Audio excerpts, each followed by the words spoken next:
Friends, তো আজি এটা বেলেগ কাম কৰিম আপোনালোকে চাই লওক। আজি মোৰ চুলিখিনিৰ অৱস্থা দেখছে না, পুৰা একদম পকা হৈ গৈছে। গতিকে মই এতিয়া চুলি আজি অলপ বেলেগ বেলেগ বস্তু চাই লওক। এটা জেটকা, তো প্ৰথমতে অলপ মই জেটকা তুলি ল'ম। তাৰপিছত এই তাতে দেখা পাইছে না ভাঙা ভাঙা এই জুম কৰি দেখুৱাই দিছোঁ। এই আমাৰ এইটো ফুল বুলি কয় জবা ফুল, জবা ফুল দিম আৰু কি কি দি আছোঁ দেখুৱাই আছোঁ। জবা ফুল ধুনীয়াকৈ ফুলি আছে, এটা ল'ম, দুটা দিব লাগিব। কি গাছ চিনি বেছি নাদলা, নৰসিংহ পাত, তো এইটো অলপ দিম বঢ়িয়া কৰি।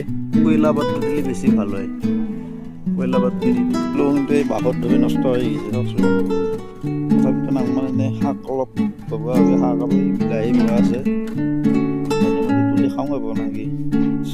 পিঁয়াজ অলপ দি দিওঁ বঢ়িয়া কৰি। এইখিনি চাহপাত, অলপ চাহপাতৰ পানী মানে গৰম হ'ব দিছোঁ। চাহপাত পানীটো খাই গ'লে দি দিব লাগিব তাৰ লগত।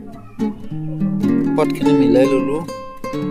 পিঁয়াজ আছে, নৰসিংহ পাত আৰু আপোনাৰ এইটো জবা ফুল, জেটকা, গোটেইখিনি মই পিচি ল'ম। নিজে পিচিম। তাৰমানে পিচি ল'লোঁ, হাত ৰঙা হৈ গৈছে। জেটকা এতিয়া কাম কৰি মাথাত লুকাওক। এতিয়া চাওক, মই জেটকা দিয়া হ'ল, পুৰা লগাই দিছোঁ। এতিয়া পুৰা 1 ঘণ্টামান এনেকৈ থাকি পেলাই চেম্পু দি থৈ দিওঁ। ঠিক আছে, তো ভিডিঅ'টো ভাল পালে লাইক কৰিব, শ্বেয়াৰ কৰিব আৰু চেনেলটো ছাবস্ক্ৰাইব কৰিব। ঠিক আছে, বাই বাই। এতিয়া চাওক মোৰ চুলিখিনি অলপ নহয়